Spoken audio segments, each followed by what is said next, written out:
Hello everyone, how are you all? I hope you are all fine. So last class lo manam tenses start చేసుకున్నాం కదా. tenses start చేసుకున్న దగ్గర నుంచి మనం first present tense లో ఉన్న సింపుల్ ప్రెజెంట్ టెన్స్ ని చెప్పుకున్నాం. మనకున్న ఫస్ట్ సబ్ టెన్స్ ఇదే కదా. సో సింపుల్ ప్రెజెంట్ టెన్స్ ని చెప్పుకున్నాం. దీంట్లో ఫస్ట్ మనం సెంటెన్స్ ఎలా ఫామ్ చేయాలి, సెంటెన్స్ ఫార్మేషన్ అంటే ఏదైనా మనం ఒక వర్డ్ చెప్పడం ఏముంది, ఈ చిన్న వర్డ్ కానీ ఒక వాక్యం లాగా చెప్పాలంటే దీన్ని సెంటెన్స్ అంటారు. వాక్యాన్ని ఏమంటారంటే sentence. So simple present tense లో ఒక సెంటెన్స్ ని ఎలా యూజ్ చేయాలనేది మనం చెప్పుకున్నాం. దీని నుంచి ఒక పాజిటివ్ ఫస్ట్ ఏమో పాజిటివ్ సెంటెన్స్ గురించి నేర్చుకున్నాం. పాజిటివ్ సెంటెన్స్ అంటే ప్రజెంట్ జరిగే పనులు అంటే ఏదైనా చేసే పనిని మనం పాజిటివ్ సెంటెన్స్ అంటే ఏదైనా కరెక్ట్ జరిగే పనిని అంటే ఏదైనా మనం చేస్తున్నాం అనుకోండి, దాన్ని పాజిటివ్ సెంటెన్స్ గా చెప్పుకున్నాం. సో నెక్స్ట్ నెగిటివ్ సెంటెన్స్ అంటే ఏంటి? నెగిటివ్ అంటే జరగని పని అంటే మనం ఏదైనా పని చేయట్లేదు అనుకోండి, దాన్ని నెగిటివ్ సెంటెన్స్ గా చెప్పుకున్నాం. సో ఫస్ట్ ఏంటి పాజిటివ్ సెంటెన్స్ అంటే ఏదైనా పని చేస్తున్నాం అనుకోండి, I'm doing this, I'm not doing this. I'm doing this అంటేనేమో ఒక పని మీరు చేస్తున్నారు అనుకోండి, పాజిటివ్ సెంటెన్స్. ఒక పని చేయట్లేదు అంటే you are not doing this. So this is negative sentence. So ఈ రెండు సెంటెన్స్ కి మనం క్వశ్చన్స్ కూడా ఎలా ఫామ్ చేయాలనేది నిన్నటి క్లాస్ లో మనం చూసుకున్నాం. పాజిటివ్ సెంటెన్స్ కి ఎలా క్వశ్చన్ ఫామ్ చేయాలి, నెగిటివ్ సెంటెన్స్ కి క్వశ్చన్ ఎలా ఫామ్ చేయాలనేది నిన్న క్లాస్ లో నేర్చుకున్నాం. So in today's class we are going to learn about మనకి ఇంకా ప్రెజెంట్ టెన్స్ లో ఉన్న నెక్స్ట్ సబ్ టెన్స్ ఏంటి? సింపుల్ ప్రెజెంట్ టెన్స్ అనేది అయిపోయింది కదా. సో మనకి నిన్నటి క్లాస్ తోనే ఇది అయిపోయింది simple present tense. In today's class we are going to learn about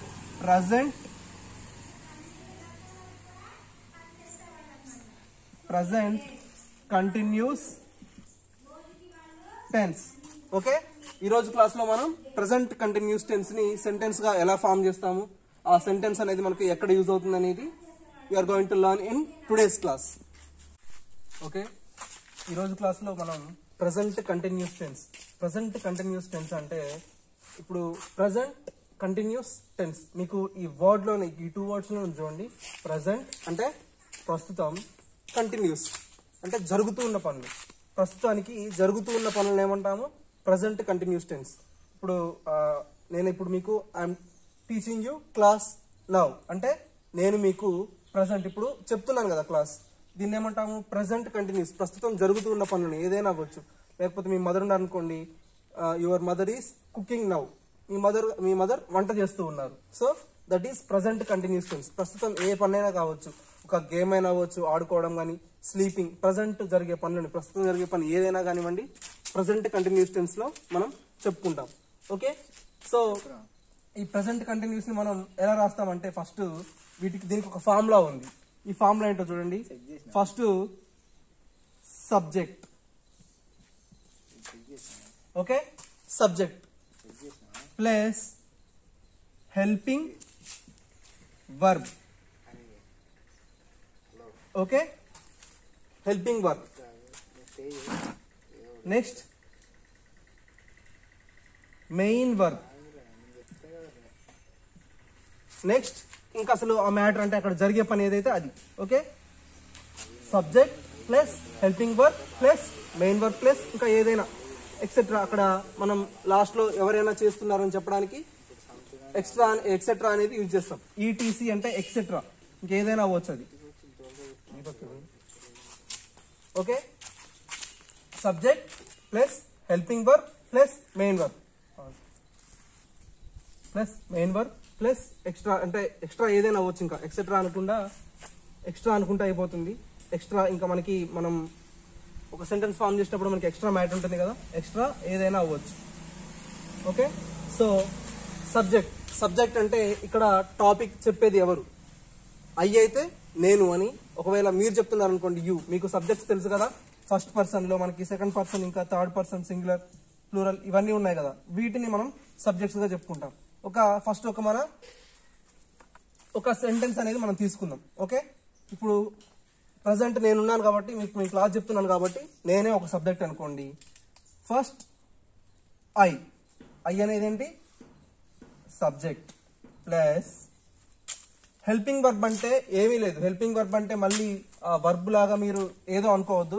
helping verb అంటే ఒక సబ్జెక్ట్ ని ఇంకా మెయిన్ వర్బ్ ని యాడ్ చేసేదే హెల్పింగ్ వర్బ్. ఓకే, దీనికి ఒక కంప్లీట్ మీనింగ్ తీసుకొచ్చేదే హెల్పింగ్ వర్బ్. సో ఐకి మీరు ఇప్పుడు మీ సెల్ఫ్ ఇంట్రడక్షన్ చేసుకునేటప్పుడు ఎలా చెప్తారు? మీ ఇంట్రడక్షన్ అంటే నీ పేరంటే ఏం చెప్తారు? ఐఆమ్, నేను కాబట్టి ఐఆమ్ దిలీప్ అని చెప్తాను. Okay, so I yam, so this is helping verb. Next main verb I am. మనం చెప్పుకునేది ఏంటంటే కంటిన్యూస్ టెన్స్ కదా, ప్రెసెంట్ కంటిన్యూస్ టెన్స్. సో ఇక్కడ మెయిన్ వర్బ్ కి ఇంగ్ ఫామ్ అనేది ఉంటుంది, ఇది మాత్రం మర్చిపోకండి. హెల్పింగ్ వర్బ్ ఐ తీసుకున్నాం కాబట్టి యామ్ అని యాడ్ చేసుకున్నాం. మెయిన్ వర్బ్ లో ఏదంటే ఏదైనా అవ్వచ్చు, అక్కడ వర్బ్ ఏదైనా అవ్వచ్చు, దానికి ఖచ్చితంగా కన్ఫామ్ గా ఇంగ్ ఫామ్ అనేది ఉంటుంది. So I am teaching extra ఏదైనా అవ్వచ్చు, ప్లస్ క్లాస్ చెప్తున్నాను కాబట్టి క్లాస్. చూడండి, I am teaching class. I అనేదేమో సబ్జెక్ట్, యామ్ అనేదేమో helping verb, teaching is main verb. ఏదైనా వర్బ్ కి ఏదైనా కానివ్వండి ఇంగ్ ఫామ్ ఖచ్చితంగా యాడ్ చేయాలి. ఇక్కడ ఎక్స్ట్రా మనం ఏం చేస్తున్నాం, మనం చేసే పని ఏంటి, దాన్ని ఎక్స్ట్రా వర్డ్స్ గా మనం అనుకోవచ్చు. ఓకే, అర్థమైందా? సబ్జెక్ట్ ఏంటి ఐ, హెల్పింగ్ వర్బ్ ఏంటి యామ్, నెక్స్ట్ టీచింగ్ అనేది మెయిన్ వర్బ్. ఇంగ్ ఫామ్ మనం యాడ్ చేసుకోవాలి, ఎందుకంటే ప్రస్తుతం జరుగుతూ ఉన్న పనులని దేంతో అయినా మనం ఇంగ్ ఫామ్ లోనే చెప్పాలి వర్బ్ ని. ఓకే, నెక్స్ట్ ఇంకో సెంటెన్స్ తీసుకుందాం. లైక్ ఇప్పుడు మనం ఐ అనేది ఫస్ట్ పర్సన్ కదా, నెక్స్ట్ సెకండ్ పర్సన్ తో తీసుకుందాం. ఓకే, సెకండ్ పర్సన్ లో మనకి ఏమేమి ఉన్నాయి వర్డ్స్? ఓన్లీ వన్ వర్డ్ కదా, ఓన్లీ యూ అనేది ఉంది. ఓకే, యూకి మనం యూ అంటే ఎవరు? మీరు, నీవు కదా. యూ అంటే ఏంటి? నువ్వు, నీవు అని. మీరు ఒక పని చేస్తున్నారు, యు ఆర్ పెయింటింగ్, మీరు పెయింటింగ్ చేస్తున్నారు అనుకోండి, యూ అనేది subject plus helping verb you వచ్చినప్పుడు యూ ఈజ్ అని రాస్తామా? సారీ, యూ యామ్ అని రాస్తామా? నో. సెకండ్ పర్సన్ కి యూ అనేది వచ్చినప్పుడు ఆర్ అని రాయాలి. ఓకే, ఏం రాయాలి మనం? ఆర్. యు ఆర్, ఇది హెల్పింగ్ వర్బ్. ఓకే, నెక్స్ట్ మీరేం చేస్తున్నారు? పెయింటింగ్ కదా, సో పెయింట్ చేస్తున్నారు, పెయింట్. సో మనం ఇక్కడ మనకు ఉన్న రూల్ ఏంటి? ఫార్ములాలో ఇంగ్ ఫామ్ యాడ్ చేసుకోవాలని. సో పెయింటింగ్, ఇది main verb. Next now, you are painting now. So చూడండి ఒకసారి, సెంటెన్స్ ఫామ్ అయిందా? యు అనేది సబ్జెక్ట్, ఆర్ అనేది హెల్పింగ్ వర్బ్, నెక్స్ట్ పెయింటింగ్, ఇది మెయిన్ వర్బ్. ఇంగ్ ఫామ్ కూడా యాడ్ చేసుకున్నాం, ఇది ఎక్స్ట్రా. సో ఇది దీంతో మనకు అసలు సంబంధం ఏం లేదు. ఇది మనం ఇక్కడ క్లాస్ అంటే క్లాస్, మనం ఏది చేస్తే అది చెప్పుకుంటూ పోతున్నాం కాబట్టి ఈ వీటితోనే మనకి main important. Okay, subject plus helping verb plus main verb. Okay, next first person అయిపోయింది, సెకండ్ పర్సన్ అయిపోయింది. ఇప్పుడు థర్డ్ పర్సన్ సింగులర్ తీసుకుందాం. ఓకే, సో నెక్స్ట్ మనకి థర్డ్ పర్సన్ సింగులర్ లో మనకి ఏమేమి వర్డ్స్ ఉన్నాయి? హీ, షీ, ఇంకా ఇట్. మనకి 3 వర్డ్స్ ఉన్నాయి కదా, హీ, షీ, ఇంకా ఇట్. సో మనం హీ, షీని మనం ప్రీవియస్ గా యూజ్ చేసుకున్నాం కాబట్టి ఈరోజు ఇట్ తో యూజ్ చేసుకుందాం. ఇట్ అనే వర్డ్ ని యూజ్ చేద్దాం. So subject is it. Okay, మనం ఒక యానిమల్ గురించి మాట్లాడుతున్నాం అనుకోండి. ఒక యానిమల్, ఇన్ కేస్ ఒక డాగ్ ఉంది. సో ఆ డాగ్ అనేది ఏడుస్తూ ఉంది, the dog is crying. So మనం అక్కడ దూరంగా ఉంది కాబట్టి థర్డ్ పర్సన్, కొంచెం మనం ఇద్దరు మాట్లాడుకుంటున్నాం, థర్డ్ పర్సన్ గురించి చెప్తున్నాం కాబట్టి ఇట్ ఏమని రాస్తాం? యామని రాస్తామా? ఆర్ అని రాస్తామా? ఇట్ ఈస్ క్రైకి ఏం చేయాలి మనం? ఇంగ్ ఫామ్ యాడ్ చేయాలి. Crying plus there, it is crying there. It అంటే ఎవరు అక్కడ? ఇట్ అంటే డాగ్. మనం డాగ్ గురించి ముందు అనుకుంటున్నాం కాబట్టి it is crying there.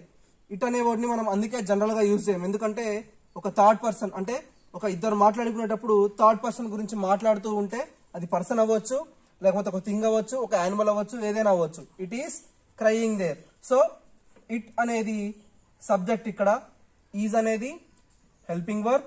Next crying is main verb. చూడండి ఇక్కడ ఇంగ్ ఫామ్ కూడా యాడ్ చేసుకున్నాం. నెక్స్ట్ ఇది ఎక్స్ట్రా మ్యాటర్. ఓకే, చూడండి ఒకసారి. ఫస్ట్ పర్సన్ లో ఐతో యూజ్ చేసుకున్నాం, యామ్ అని రాసుకున్నాం. ఇంకా main verb plus extra you అనేది సబ్జెక్ట్. ఇక్కడ యూకి ఆర్ అని రాసుకున్నాం. నెక్స్ట్ పెయింటింగ్ కి ఇంగ్ ఫామ్ యాడ్ చేసుకున్నాం. ఓకే, నెక్స్ట్ ఇట్కి ఏం రాసుకున్నాం, ఈస్, క్రయింగ్, దేర్. ఇప్పుడు మీ అందరికి నెక్స్ట్ థర్డ్ పర్సన్ ప్లూరల్ కి ఏం రాస్తారని డౌట్ రావచ్చు. ఒకసారి చూడండి, థర్డ్ పర్సన్ ప్లూరల్ లో ఉన్నవి మనకి ఏమేమి ఉన్నాయి వర్డ్స్, దీస్, దే, దోస్, ఇటువంటి వర్డ్స్ మనకి ఉన్నాయి కదా. సో ఇందులో మనం దే అనే వర్డ్ తీసుకుందామా. They is a subject here. Okay, they అనేది ఏంటి, ఒక సబ్జెక్ట్. నెక్స్ట్ మనం ఒక సెంటెన్స్ ఏమనుకుందాం జనరల్ గా తెలుగులో, అక్కడ వాళ్ళు ఆడుకుంటున్నారు. ఓకే, అక్కడ వాళ్ళు ఆడుకుంటున్నారు. సో దే అంటే ఏంటి, వాళ్ళు. They are. Multiple persons plural word వచ్చినప్పుడు ఆర్ అని యూజ్ చేసుకోవాలి. ఓకేనా. దే అంటే ఏంటి, వాళ్ళు. They are playing. ఖచ్చితంగా ఏ సెంటెన్స్ అయినా ప్రెసెంట్ కంటిన్యూస్ టెన్స్ లో ఇంగ్ ఫామ్ యాడ్ చేసుకోవాల్సిందే. సో ఇది helping verb. Next playing is main verb. They are playing in the park. They are playing in the park. They is the subject, are is the helping verb, playing is the main verb. In the park అనేది అది extra matter. So multiple అంటే one కంటే extra వచ్చినప్పుడు we should use are. So మీకు ఇది ఇంకా ఎక్కడ use అవుతుందంటే, మనకి ఫస్ట్ పర్సన్ ఉంది కదా, ఫస్ట్ పర్సన్ లో మనకి ఉన్న ఫస్ట్ వర్డ్ ఐ, ఇంకా నెక్స్ట్ వి కదా. వి అంటే ఏంటి, మేము ఆర్ మనము. సో ఇక్కడ కూడా వి అంటే ఏంటి, వన్ కంటే ఎక్కువ కదా ఉన్నది. వి అంటే ఏంటి, మేము. అంటే నాకంటే ఇంకొకళ్ళు ఎక్స్ట్రా ఉంటేనే కదా మేము అని చెప్తాం. ఎక్స్ట్రా ఒకళ్ళు ఉండొచ్చు, సారీ వన్ కంటే ఎక్స్ట్రా 2 ఉండొచ్చు, 3 ఉండొచ్చు, 10 ఉండొచ్చు. సో వి అంటే ఏంటి, ప్లూరలే కదా. సో ఇక్కడ కూడా మనం వి అంటే నెక్స్ట్ హెల్పింగ్ వర్బ్ మనం ఎలా యూజ్ చేస్తాం, ఆర్ తోనే రాస్తాం. సో ఇక్కడ రాసుకుందాం చూడండి. బికి మనం ఏం రాయాలని చెప్పాం, ప్లూరల్ వచ్చినప్పుడు ఆర్ రాయాలి. So we are going to movie. చూడండి ఒకసారి, వి అనేదేమో subject, next are is helping verb, next going లో గో అంటే వెళ్ళటం. సో ఇన్ఫార్మ్ యాడ్ చేసుకున్నాం. This is the main verb. Next this is the extra part.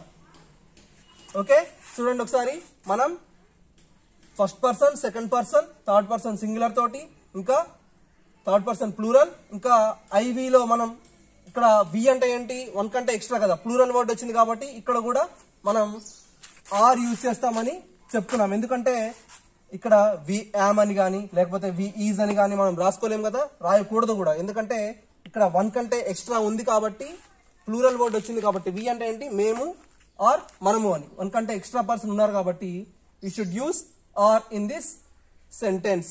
ఇది మాత్రం గుర్తుపెట్టుకోండి. ఈ ఫార్ములా చూడండి. ఈ ఫార్ములా మీకు క్లియర్గా అర్థమైతే ఈజీగా ఉంటుంది. సబ్జెక్ట్ అంటే అక్కడ చెప్పే పర్సన్ మీరు చెప్తున్నారా, లేకపోతే మీ ఆపోజిట్ పర్సన్ చెప్తున్నారా, లేకపోతే మీ ఇద్దరు థర్డ్ పర్సన్ గురించి మాట్లాడుకుంటున్నారా, అక్కడ ఉన్న థర్డ్ పర్సన్ ఒకళ్ళ కంటే ఎక్కువ మంది ఉన్నారా. నెక్స్ట్ దాన్ని బట్టి ఇక్కడ హెల్పింగ్ వర్బ్.